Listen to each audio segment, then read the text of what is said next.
안녕하십니까. 저는 강의를 맡은 고려대학교 안암병원 산부인과의 박현태라고 합니다. 제가 오늘 맡은 강의 제목은 폐경 후 비만이 됐어요 라는 제목이고요. 주로 왜 폐경 이행기를 거쳐서 폐경이 되면 살이 찌는지, 그다음에 여러 여성들이 많이 하고 있는 호르몬 치료를 하면 살이 찌는지 빠지는지 이런 것에 대해서 오늘 강의를 하도록 하겠습니다.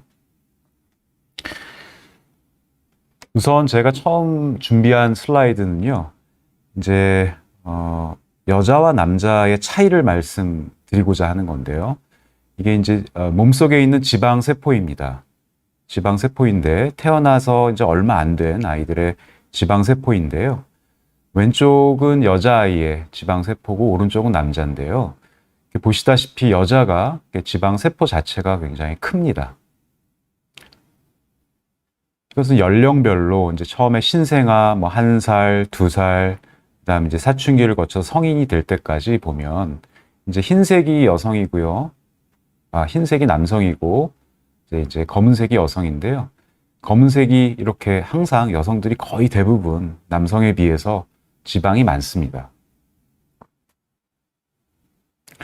또한 이제 복부 비만이 이제 중요한데요. 복부 비만에 대해서도 남성은 이렇게 쭉 연령별로 서서히 증가하지만 여성은 이렇게 젊을 때는 복부 비만이 굉장히 적습니다. 그러다가 이제 50대가 되면 급격하게 이렇게 상승하는, 남성과 여성이 이렇게 다른 패턴을 보입니다. 그래서 제가 이제 그 여성이 폐경이 되면 왜 비만이 되는지에 대한 동물 연구나 이제 기초 실험들을 우선 말씀을 드리도록 하겠습니다. 예, 이거는 조금, 네, 좀, 보기 좀 안 좋으실 수 있는데요. 왼쪽은, 오른쪽부터 말씀드리면, 오른쪽은 강제로 난소를 잘라서 폐경 모델을 만든 쥐의 뱃속입니다. 이렇게 보면 하얀 것들로 가득 차 있죠. 이게 이제 내장 지방인데요. 근데 반면에 폐경을 시켰지만 여성 호르몬인 에스트로겐을 투여한 쥐의 뱃속을 보면 이런 하얀 지방이 거의 존재하지 않습니다. 그러니까 이만큼 폐경이 되면 복부에 내장의 지방이 끼고요. 에스트로겐은 이걸 이제 막아주는 그런 역할을 한다라는 것을 동물 실험에서는 아주 뚜렷이 볼 수 있습니다. 왜 이제 폐경이 되면 동물들은 이렇게 살이 찌는가 보면 왼쪽은 이제 폐경되기 전에 동물의 이제 식사량이고요. 오른쪽은 이제 난소를 절제한 폐경 모델의 식사량인데 보시면 식사량 자체가 많아집니다. 난소를 잘라내면 많이 먹게 됩니다. 그것 자체로도 이제 살이 찌는 거죠. 저희가 이제 실험을 해보면 빨간색이 이제 여성 호르몬을 없앤 쥐인데요. 계속해서 체중이 증가합니다. 그런데 이제 밑에 파란색은 폐경이 되지 않은 쥐거든요. 근데 그 빨간색에서 에스트로겐, 즉 여성 호르몬을 주게 되면 급격하게 체중이 감소하는 것을 볼 수가 있습니다. 동물 실험을 해보면 굉장히 아주 뚜렷합니다. 여성 호르몬이 비만에 굉장히 좋다라는 것을 저희가 항상 느끼고 있습니다. 지금 빨간색 그래프가 여성 호르몬을 투여한 동물인데요. 살이 빠지는 게 지방이 많이 빠지는 거지. 위에가 지방이고요. 밑에는 이제 근육이라고 보시면 되는데요. 지방이 많이 빠지고 근육은 이렇게 보존되는 것을 알 수가 있습니다. 그러니까 살이 빠지는데 근육이 빠지는 게 아니라 여성 호르몬에 의해서 빠지는 거는 지방이 주로 빠진다. 이런 이제 결과가 저희가 이제 실험을 해보면 알 수 있습니다. 왜 살이 빠지냐? 이제 먹는 양도 조금 줄어들고요. 그 다음에 중요한 거는 에너지 소비량이 굉장히 늘어납니다. 빨간색이 여기서 이제 파란색이 에스트로겐인데 군인데 에스트로겐을 준 쥐들은 항상 낮이든 밤이든 에너지 소비를 많이 하고 있습니다. 그게 이제 움직임도 그렇고요, 기초 대사량도 높고요. 그래서 이러니까 이제 살이 빠질 수밖에 없겠죠. 이제 여러분 이제 살이 찌든 뭐 체중이 이제 많이 안 찌든 간에 이제 많이들 걱정하시는 것이 뱃살이고 내장 지방인데요. 왜 에스트로겐이 줄어들고 폐경 무렵이 되면 이렇게 이제 복부 비만이 되는가에 대해서 과학자들도 굉장히 연구들을 많이 하고 있습니다. 그 중에서 굉장히 중요한 단서가 동물 실험에서 나왔는데요. 지금 이 사진은 뇌에서 시상하부라고 하는 부분에 그 에스트로겐이 가서 달라붙는 자리들을 표시한 겁니다. 초록색이 이제 달라붙는 자리라고 생각하시면 되는데요. 그만큼 여성 호르몬이 이제 뇌에 아주 많은 작용을 하고 있습니다. 이것도 뭐 사람을 가지고 한 연구는 아닌데요. 이제 방금 말씀드린 대로 시상하부에서 어떤 특정한 뉴런에 여성 호르몬의 작용을 못하게 하면요. 이렇게 오른쪽처럼 내장 지방이 굉장히 늘어납니다. 그래서 결과적으로 말씀드리면 뇌에 있는 뉴런 중에 POMC라는 부분에 여성 호르몬이 작용을 하게 되면 식욕이 절제가 되고요. SF1이라는데 작용을 하게 되면 내장 비만을 막게 됩니다. 거꾸로 얘기하면 이쪽에 이제 여성 호르몬이 작용을 안 하면 과식을 하게 되고 내장 지방이 늘어나는 거죠. 그래서 지금까지는 이제 동물들을 대상으로 한 연구였다면 제가 이제 사람 데이터를 좀 말씀드리도록 하겠습니다. 일단 서양의 데이터이긴 합니다. 제가 근데 뒤에 좀 말씀드리겠지만 이게 서양 데이터를 과연 우리나라 데이터에 그대로 대입을 해야 되는지는 조금 의문이 듭니다만 일단 이제 외국의 폐경 이행기 여성들의 이제 체중 증가를 보면 매년 한 700g 정도씩 살이 찝니다. 이제 이것도 보시면 이제 살이 찌는 이유 중에 먹는 것과 에너지 소비 두 가지가 중요한데 에너지 소비를 보시면 남성은 30대부터 이렇게 쭉 해서 에너지 소비가 줄어듭니다. 잘 안 움직이고 기초 대사량도 줄어드는 거죠. 근데 여성은 그에 비해서는 한 10년 뒤에 한 50대쯤 돼서 이런 현상이 일어납니다. 그러니까 과학자들은, 의사들은 폐경, 그다음에 여성 호르몬의 감소가 뭔가 에너지 소비에도 크게 영향을 주겠다 이렇게 생각을 하는 거죠. 이게 나이살이냐 아니면은 난소가 노화돼서 그러냐 이런 것도 굉장히 연구를 많이 했습니다. 그 결과를 말씀드리면 살이 찌고 배가 나오는 것은 나이가 분명히 중요합니다. 이거는 뭐 누구도 막을 수 없는 이제 사실인데요. 나이가 들면 다 배도 나오고 그렇게 될 수밖에 없지만 또 중요한 것은 난소 노화라는 것입니다. 난소 노화의 지표로 여기 보시면 FSH라는 것을 이제 측정을 했는데요. 어떤 사람은 40대 초반에 폐경이 되기도 하고 어떤 사람들은 50대 중반까지도 생리를 하시죠. 그러니까 생리를 늦게까지 하시는 분들이 사실은 뱃살이 적게 생긴다 이렇게 보시면 됩니다. 물론 나이살은 생길 수밖에 없는 건데요. 둘 다 영향을 준다 이렇게 생각을 하시면 되고요. 수술로 자궁을 절제하기도 하고 난소를 절제하기도 하는 수술을 산부인과에서 많이 하는데 이제 자연적으로 폐경이 되신 분이 맨 밑에 선이고요. 그다음에 위에가 이제 맨 위가 자궁을 드러내신 분이고 가운데가 난소를 양쪽을 다 잘라내신 분인데요. 난소를 양쪽을 다 잘라냈을 때 체중 증가가 가장 급격하다 이렇게 연구 결과가 나왔습니다. 난소를 띈다는 것은 여성 호르몬이 나오지 않게 하는 거죠. 나오지 못하는 거죠. 자궁을 절제하는 것은 그래도 난소에서 이렇게 여성 호르몬이 나올 찬스가 있는 것인데요. 그래서 그만큼 이 연구는 여성 호르몬이 체중 증가에 굉장히 중요하다라는 것을 보여주는 그런 연구입니다.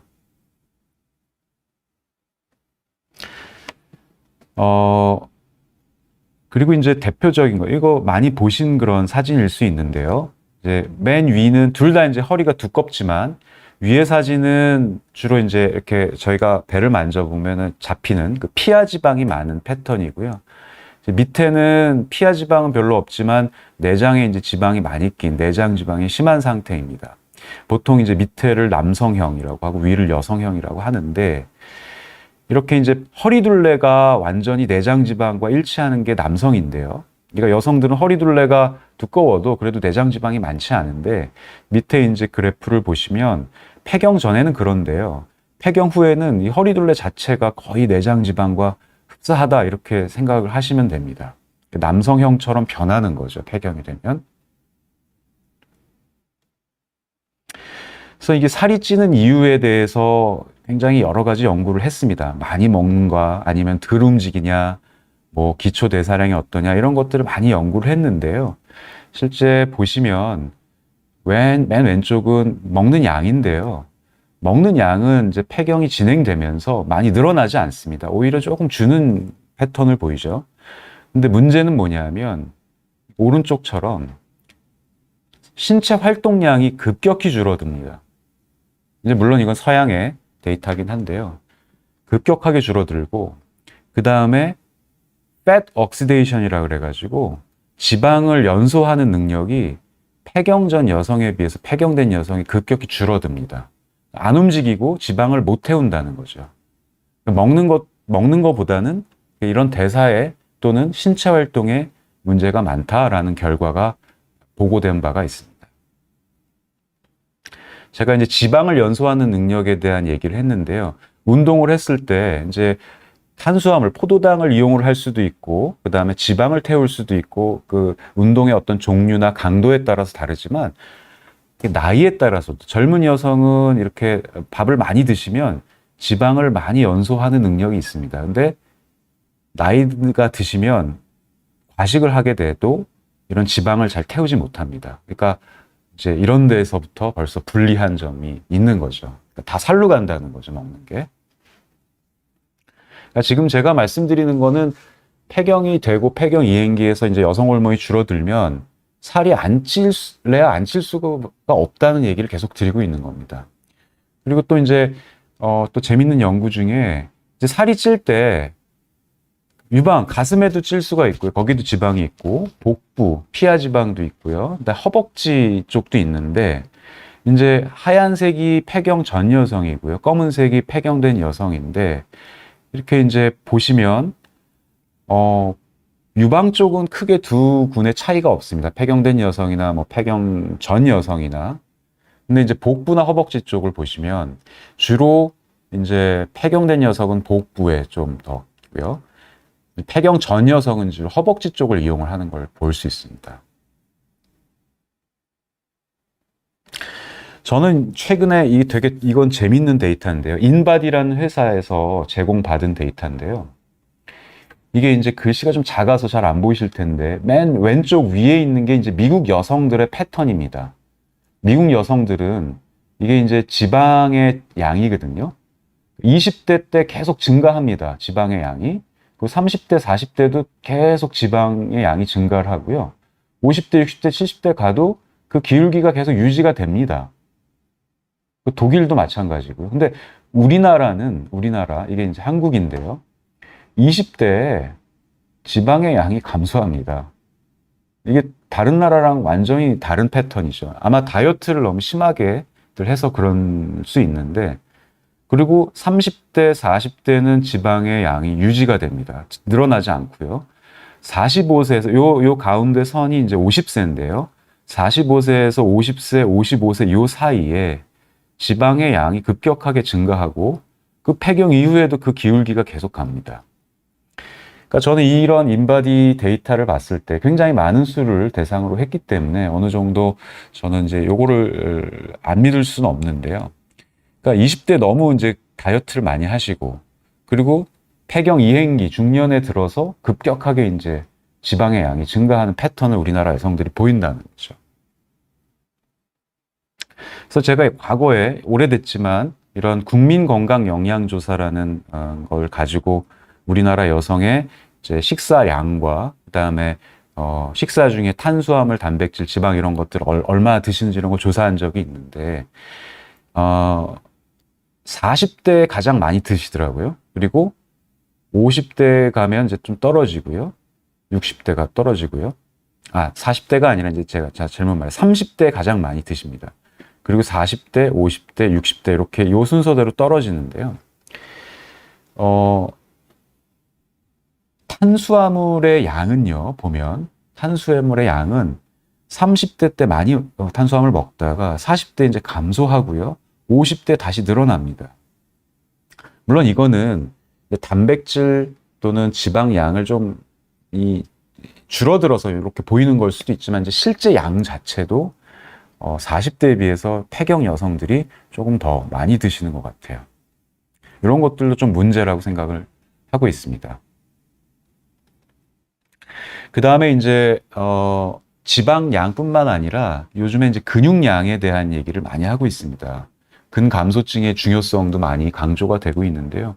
이제 우리나라 데이터는 아니지만 50대부터 근감소증이 이렇게 늘어납니다. 요거는 이제 저희가 이제 요즘 유행하는 그 딥러닝으로 분석을 해보면 우리나라 여성들의 근감소증의 위험 인자를 저희가 이제 보니까 비만과 이제 이른 폐경이었습니다.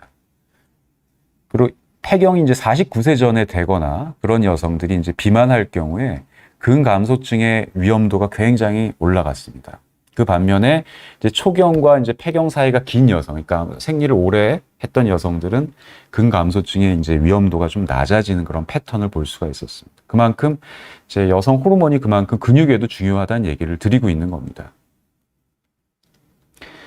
근력 또한 이거 이제 근력을 체크한 건데요. 이제 왼쪽은 이제 다리, 오른쪽은 이제 손, 핸드 그립 스트렝스 근력을 본 건데 이렇게 보면 이제 50대부터 확 꺾이기 시작합니다. 근력조차도 폐경을 지나면서 변곡점이 있는 거죠.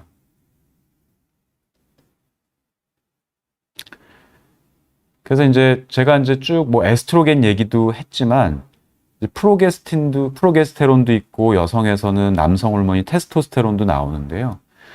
에스트로겐이 식사 양을 조금 줄이고 식욕을 조금 억제하고 그다음에 바디웨이트, 그러니까 체중을 조금 감소시키는 그런 영향이 있는 반면에 이제 배란 이후에 나오는 호르몬이 프로게스테론의 경우에는 좀 반대되는 역할. 그러니까 약간 몸도 붓고요. 그다음에 식사 양도 좀 늘고 체중도 약간 느는 그런 패턴을 보입니다. 그래서 요 가운데 배란을 기준으로 해서 배란 전보다 보통 배란 이후에 평균적으로 식사량이 느는 걸로 이렇게 조사가 됐습니다.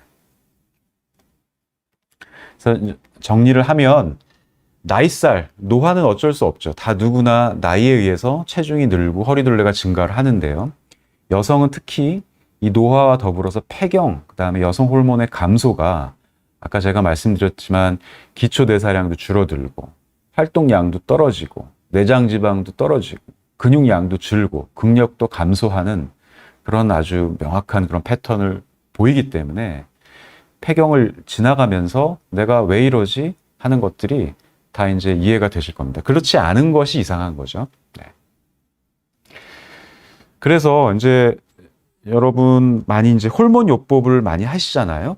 호르몬 치료를 하시는데 호르몬 치료했다고 지금까지 제가 설명드린 거를 보면 그런 호르몬제를 드시면 살이 빠져야 되는 거 아니냐라고 이제 말씀하실 수 있어요. 제 강의를 잘 들으신 분이라면. 그런데 거꾸로 살이 쪘다는 분도 굉장히 많거든요. 이제 그런 것에 대해서 진실이 무언가에 대해서 말씀 좀 드리도록 하겠습니다. 워낙 연구가 많아서요. 한 연구를 제가 설명을 드리지 않고요. 한 10개 이상의 연구를 모아서 메타 분석이라는 걸 해보면 실은 호르몬 치료랑 체중 증가하는 거는 관계가 없다라는 게 정설입니다.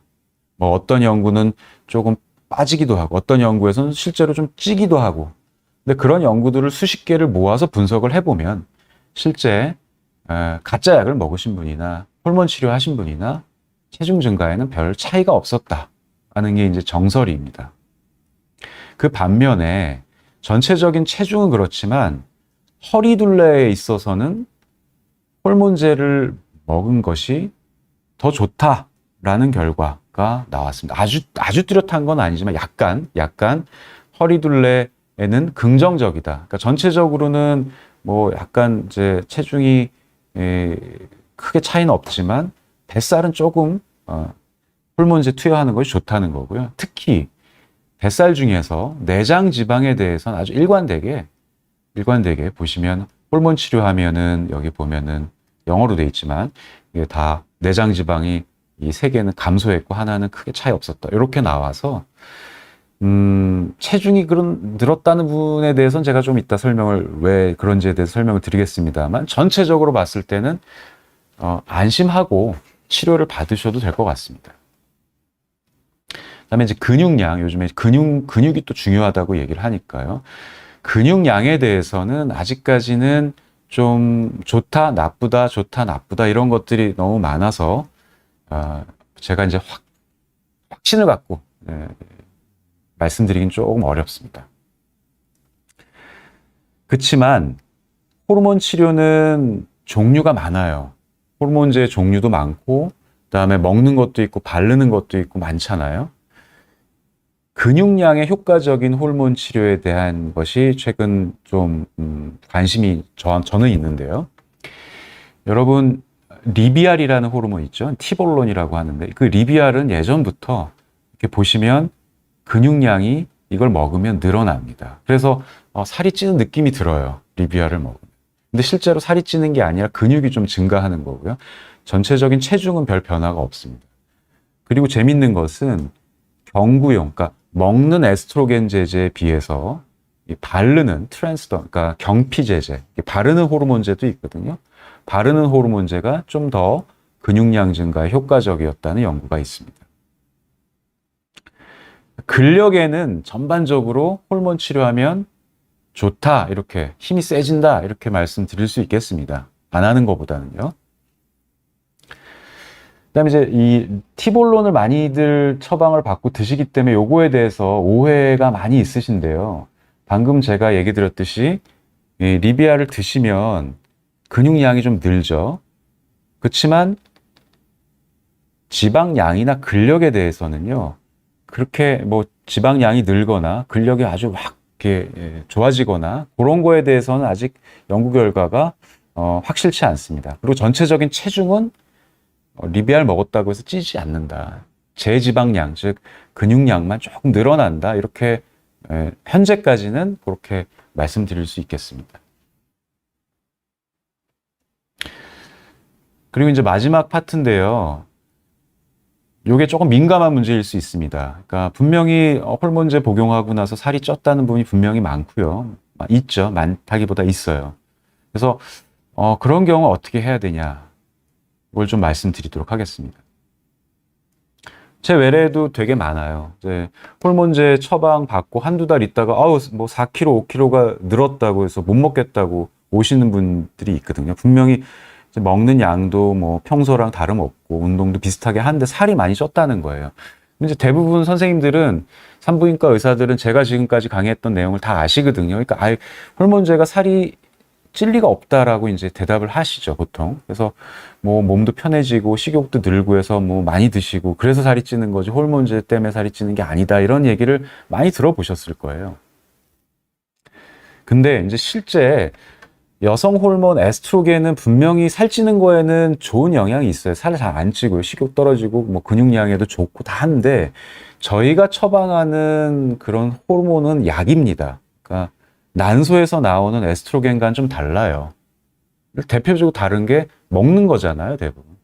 난소에서 나오는 에스트로겐은 바로 전신에 혈관으로 들어가서 작용을 하는 거고 이 경구용 에스트로겐은 먹으면 일단 장에서 흡수가 돼서 간을 통과하면서 굉장히 다른 효과를 나타낼 수 있습니다. 대표적인 게 제가 이렇게 좀 어렵지만 요런 문제들이 생기거든요. 그래서 요런 것에 민감한 여성들은 분명히 체중이 늘 수 있습니다. 그런 분들은 분명히 여성 호르몬제 때문에 살이 찌실 수도 있어요. 이제 그런 경우에는 이제 이런 이제 경구 제제에서 경피 제제로 좀 바꾼다거나 아니면은 종류를 좀 바꿔보실 수가 있어요. 아까 제가 말씀드렸지만 경구 제제에 비해서 경피 제제가 좋은 점이 분명히 있고요. 그리고 이제 자궁을 가지고 계신 분, 이제 자궁 수술해서 자궁이 없는 사람은 에스트로겐만 드시거나 바르면 되는데 자궁이 있는 사람은 그 짝꿍인 프로제스틴이라는 게 같이 들어가야 되는데 그게 문제일 수 있습니다. 왜냐하면 프로제스틴은 여기 지금 나와 있는 다양한 문제를 일으켜요. 그러니까 자궁을 보호하기 위해서 어쩔 수 없이 저희가 첨가를 하는 건데 그런 자궁 보호뿐만이 아니라 여기 보면은 몸을 붓게 만드는 그런 작용도 하고요. 가슴을 아프게 만드는 그런 작용도 하고요. 남성 호르몬으로서의 작용도 합니다. 그래서 이제 막 몸이 붓고 살이 찐다고 하면 이런 다양한 프로제스틴 제제 중에 그렇지 않은 걸로 좀 바꿔서 드시는 것도 하나의 방법이라고 볼 수가 있겠습니다. 그래서 이제 제 강의 슬라이드는 이제 이걸로 마치는데요. 이제 폐경이라고 하는 그 폐경 이행기 또는 폐경은 제가 계속 그 설명을 드렸지만 어쩔 수 없이 살이 찔 수밖에 없습니다. 살이 안 찌는 게 이상한 거고요. 여성 호르몬은 분명히 그런데 득이 되는 면이 분명히 있지만 이제 이런 치료제, 약제들은 사람에 따라서 살이 안 빠지고 조금 찔 수도 있는 면이 있어서 그거는 그 처방해 주신 선생님과 상의하셔가지고 약제를 바꾼다든지 투여 방법을 바꾸면 분명히 해결될 수가 있는 문제입니다. 그래서 일단 강의는 이걸로 마치고요. 그 다음에 이제 제가 들어온 질문을 좀 읽고 대답을 좀 해드리겠습니다.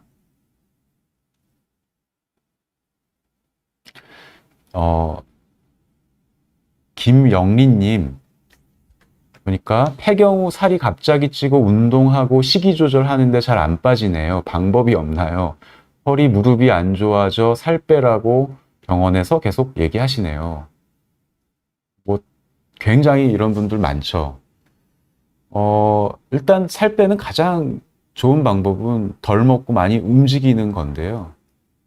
만약에 이제 폐경 증상까지 같이 있으시면 예를 들어서 이렇게 열성 홍조도 있고 여기저기 아프고 잠도 잘 안 오고 그런 문제들이 동반이 되어 있다면 저는 강력하게 호르몬 치료를 권해드립니다. 권해드리면 이제 분명히 많은 경우에 있어서 이제 열성 홍조도 줄어들고 아픈 것도 좀 좋아지고 컨디션이 좋아지거든요. 그래서 운동을 할 수 있는 컨디션이 되고요. 제 이제 답은 그런 증상이 있으면 호르몬 치료 같이 하시면서 운동 시기를 같이 하시는 거를 권해드립니다. 자, 다음 질문 보시면 엔젤님.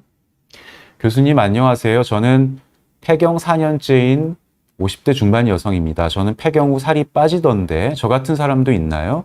리비알도 4년째 복용 중인데 살이 빠졌어요. 내과 검사상 이상은 없어요. 네, 이제 많지는 않지만 살 빠지시는 분이 있어요.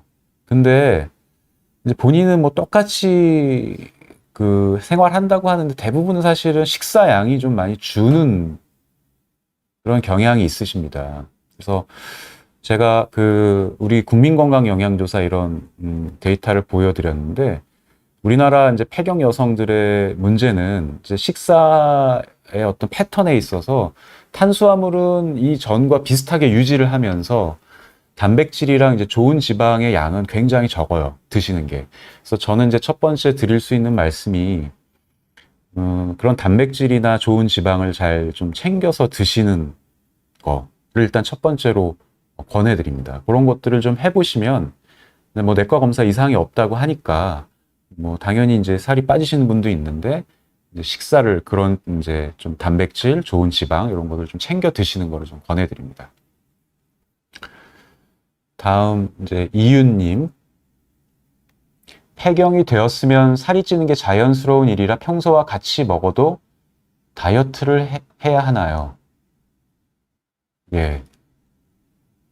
살 안 찌면 뭐 안 하셔도 되겠지만,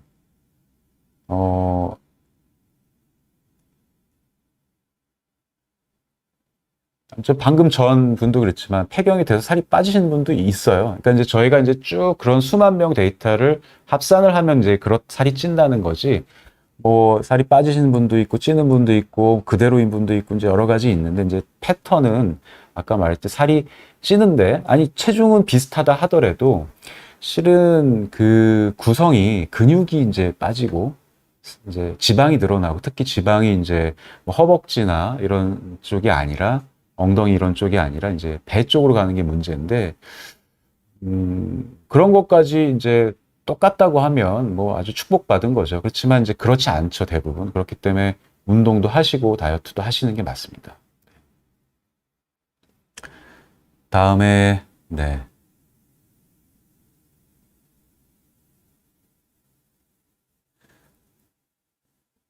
어,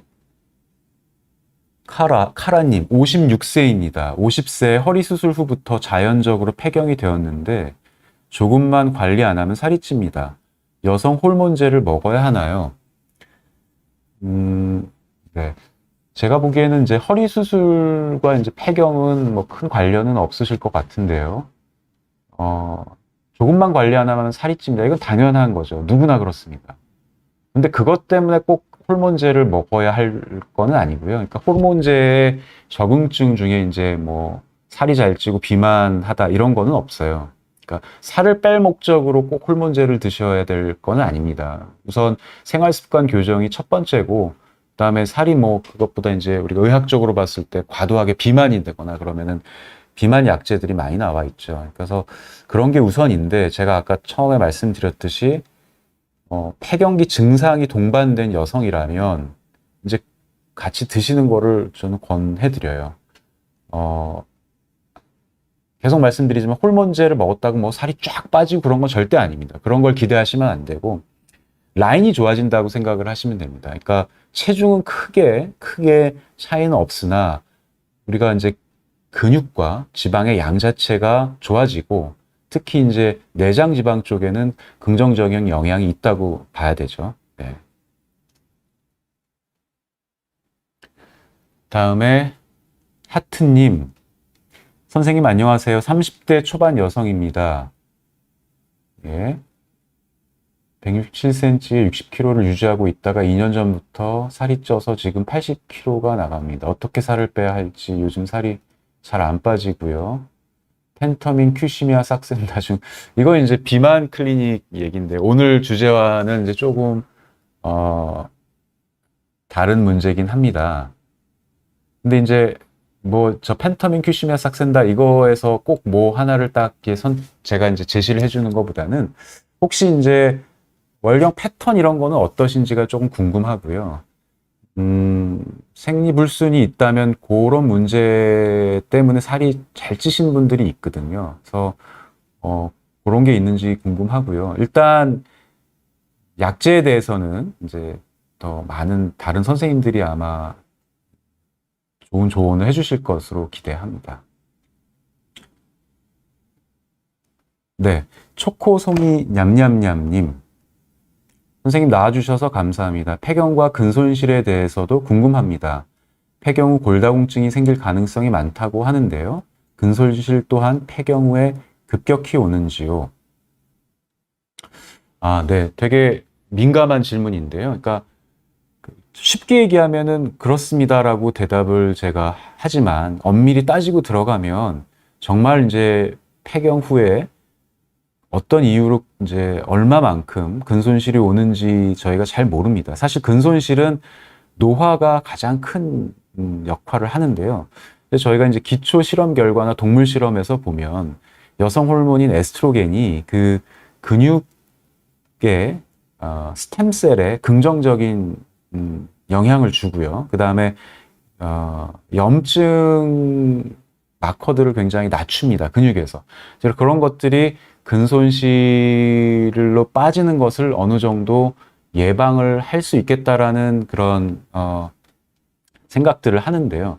실제 사람에서 이제 폐경 전후에 근육이 이제 확실히 이제 막 빠지는지에 대해서 제가 이제 확신을 갖고 얘기하기는 힘들지만 이제 개인적으로는 분명히 이제 여성 호르몬이 근육에 이제 미치는 영향이 있기 때문에 폐경 후에 이제 근감소증이 분명히 올 수 있는 어떤 리스크가 된다고 봅니다. 네. 네, 셀리님, 폐경 후에 오히려 살이 많이 빠진 경우는 어떤 경우인가요? 네. 아까도 말씀드렸지만 이제 통계적으로 찐다는 거지. 분명히 빠지는 분들도 있죠. 예를 들어서 뭐 우리가 그 수면 장애, 불면증이 있으신 분들도 보면 살이 찌는 분들도 있고 뭐 살이 빠지는 분들도 있고 이렇죠. 폐경 후에 굉장히 많은 증상들이 나타나죠. 가장 대표적인 게 열성 홍조고요. 그로 인한 불면이라든지 우울감, 그다음에 뭐 여기저기 아픈 증상, 뭐 그다음에 이제 부부관계 문제, 그다음에 이제 소변 보는 문제, 뭐 이런 것들이 굉장히 많이 생깁니다. 그래서 그런 것들이 이제 이렇게 체중 감소에 영향을 줄 수도 있고요. 제가 아까 말씀드렸듯이 이제 50대 전후 여성들이 식사 패턴이 좀 안 좋은 경우가 많이 있습니다. 특히 단백질의 경우에는 많이들 못 챙겨 먹는 것 같고요. 그런 것들을 좀 신경을 많이 쓰시는 게 좋을 것 같습니다.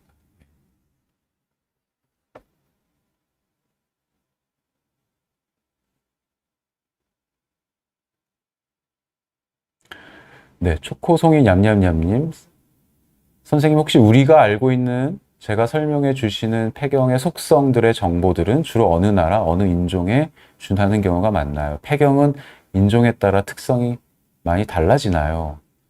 네, 많이 다릅니다. 그러니까 뭐 이제 예를 들어서 가장 대표적인 열성 홍조, 확 달아오르는 식은땀 나고 달아오르는 증상, 이제 흑인, 그러니까 아프리칸 아메리칸이 가장 심하죠. 그다음에 이제 코카시안, 그다음에 아시아 인종이 그래도 가장 덜하다고 알려져 있고요. 그다음에 예를 들면 제가 조사해 본 바에 의하면 그 여기저기 수신 증상, 관절이 아프고 뭐 아프고 한 그런 아픈 증상들은 우리나라 동양 여성들도 만만치 않은 것 같습니다. 오히려 이쪽이 더 많은 것 같고요. 그다음에 이제 부부관계 문제, 성교통이라든지 그다음에 성에 대한 어떤 그 디자이어, 생각들 이런 것들을 조사해 보면 우리나라가 굉장히 심합니다. 이제 어떤 폐경 증상이냐에 따라서 이제 어디가 심하고 어디가 덜 심하고 이런 것들이 있는데요. 주로는 요즘 뭐 우리나라에서 연구 많이 하셔서 우리나라 데이터를 말씀해 주신 분들도 있는데, 주로는 이제 코카시안 쪽이 많이, 아무래도 연구는 가장 많이 돼 있고요. 한마디로 얘기하면 갱년기 증상, 이제 열성 홍조는 흑인, 아프리칸 아메리칸들이 제일 많습니다. 네. 얼음커피님. 안녕하세요. 50세 여자입니다. 폐경이 좀 빨랐어요. 손가락 관절이 부어있고 좀 아프고 그래요. 류마티스 관절염 검사도 받아보았지만 아무 이상이 없고, 이것도 폐경으로 인한 호르몬 부족일까요? 여성 호르몬제를 먹지 않고도 이런 불편함을 개선할 방법은 무엇이 있을까요? 일단 제가 좀 먼저 질문을 하고 싶은데, 이제 호르몬에 대한 부정적인 아마 인식이 있으실 수 있습니다. 그래서 굉장히 많죠, 이런 분들이.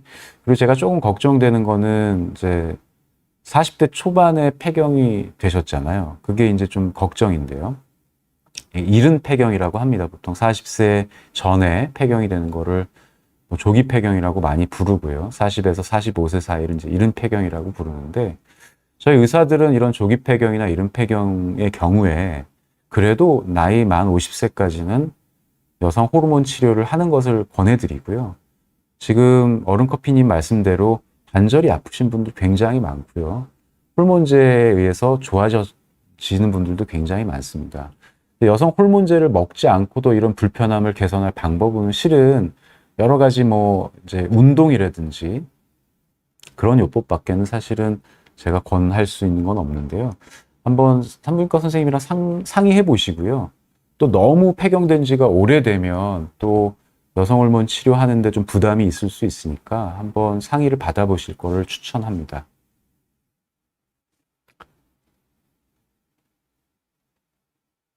다음에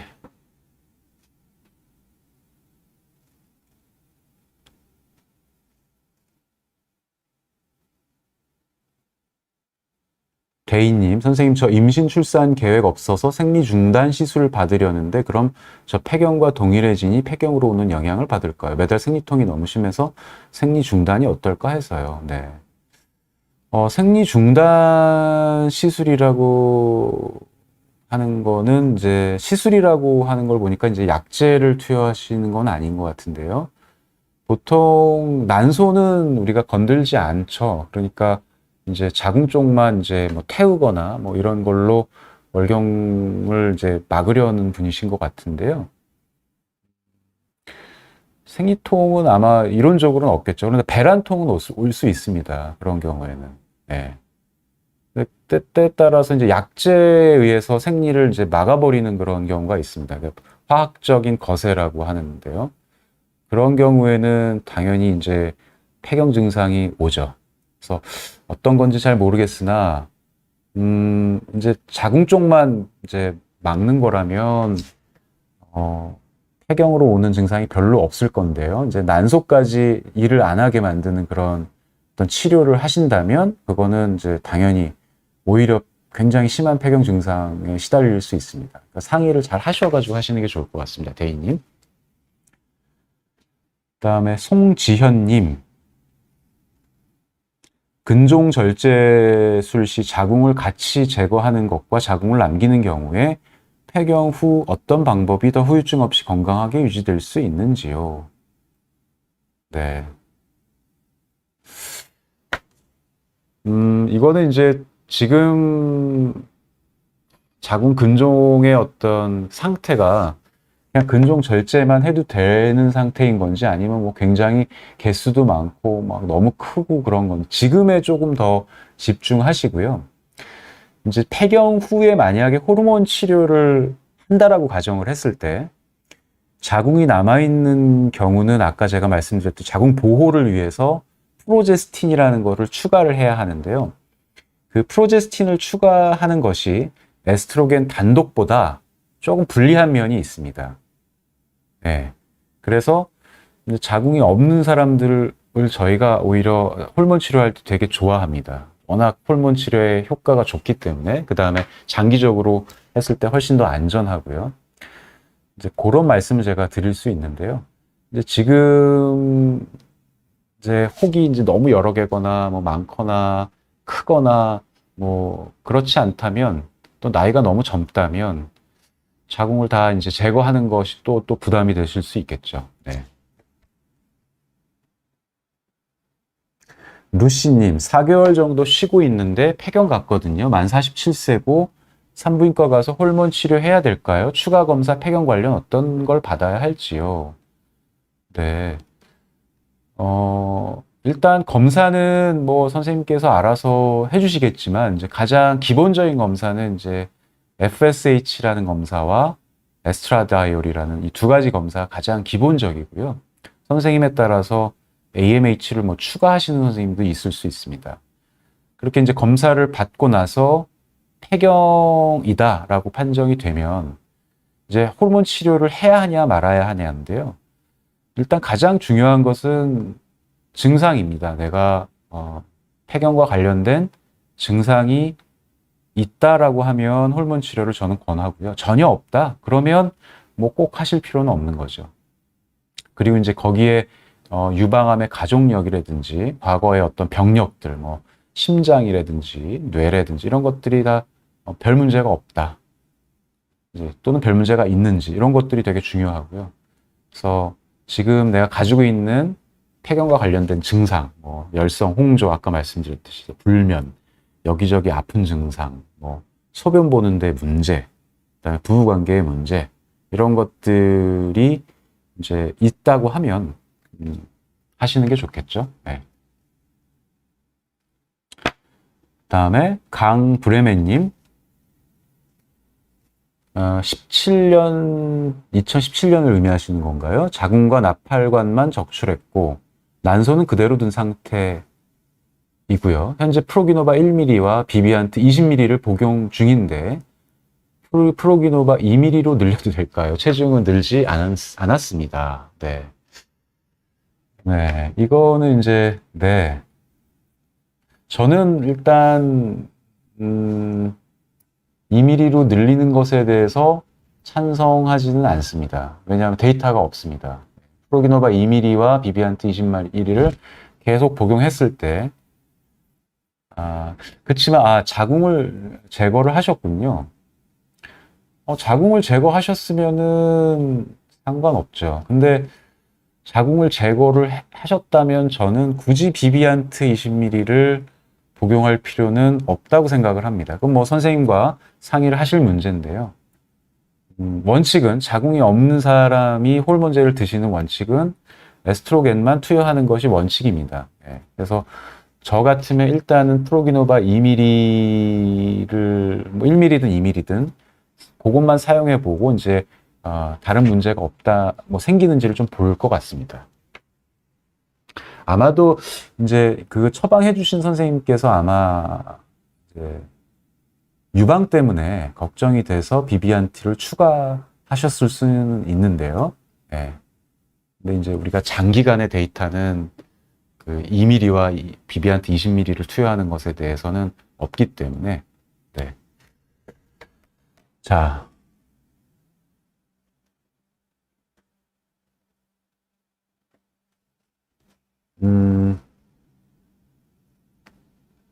임현리님, 저는 갱년기약을 먹는데 3년을 넘어가고 있는데 계속 피가 매일 나와요. 선생님께 물어보면 괜찮다고 하는데 맞는 건가요? 전 폐경기는 안 왔는데 나이가 갱년기 테스트 해보니 계속 피가 나와도 괜찮은 거냐? 일단 폐경이 됐는지 안 됐는지가 중요할 것 같고요. 두 번째는 호르몬제 중에서도 월경을 하는, 그러니까 출혈을 유도하는 호르몬제가 있고 출혈을 없애는 호르몬제가 있습니다. 그러니까 그걸 한번 확인해 보세요. 선생님께. 내가 지금 먹는 게 이제 생리를 하는 호르몬제냐, 안 하는 호르몬제냐. 그러니까 폐경이 됐고 안 하는 호르몬제를 먹는데 계속 피가 나온다는 검사를 해 보셔야 됩니다. 네. 이선아님, 폐경 후 단백질 보충은 어떤 것이 가장 좋을까요?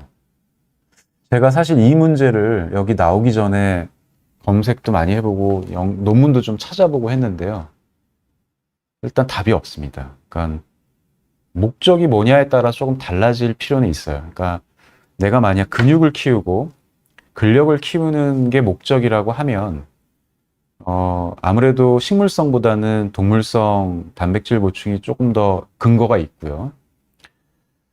그게 아니라 이제 건강하게 오래 살고 싶으신 거라면, 그다음, 그거는 아직 잘 모르겠습니다. 이게, 동물성 단백이 좋을지, 식물성 단백이 좋을지. 근데 확실한 거는 내가 한번 영양평가를 해보셔서 단백질 섭취량이 적다라고 하면 어떤 그 파우더를 드시든 저는 도움이 조금은 될 거라고 봅니다. 근데 충분히 내가 단백질 섭취가 된다. 그랬을 때 이런 보충제를 따로 드실 필요는 사실은 없으세요. 근데 충분히 드시는 게 그렇게 쉽지 않습니다.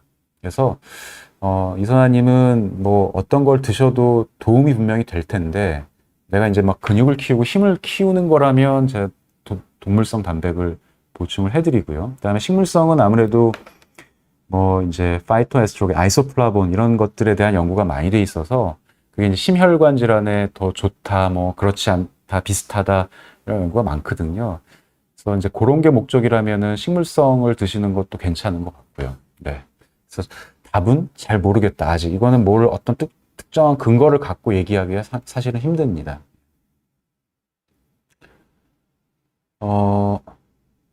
셀리님, 선생님 병원에서 호르몬 검사 결과 폐경이라고 진단되었는데 2달 후부터 규칙적으로 생리를 하는데 검사가 잘못된 건가요? 아니면 폐경 진단 후에도 생리를 할 수 있나요?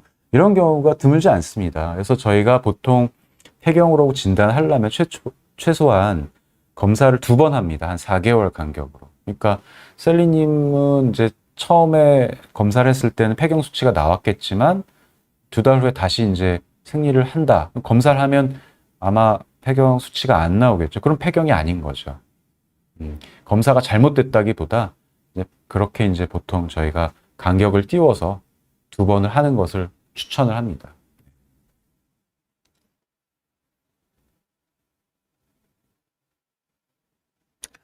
다음에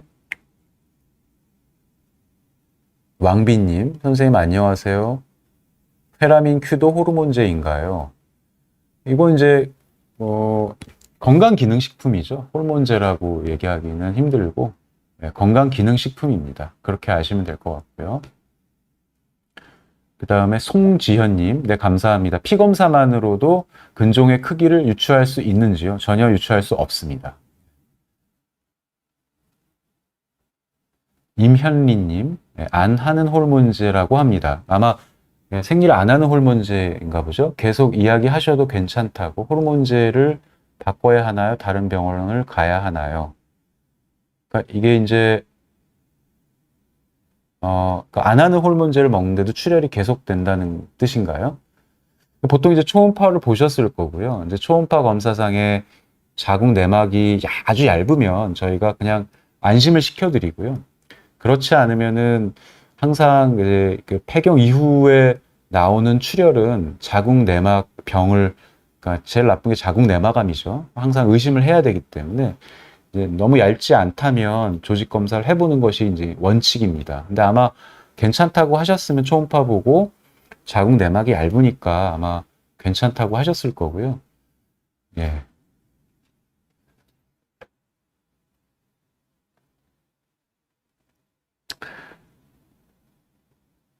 범불 빌룰루님, 30대 후반 조기 폐경이 왔는데 받아들이기가 어려워 몇 년 방치하다가 살이 너무 쪄서 작년 봄에 크리맨으로 호르몬 치료를 시작했습니다.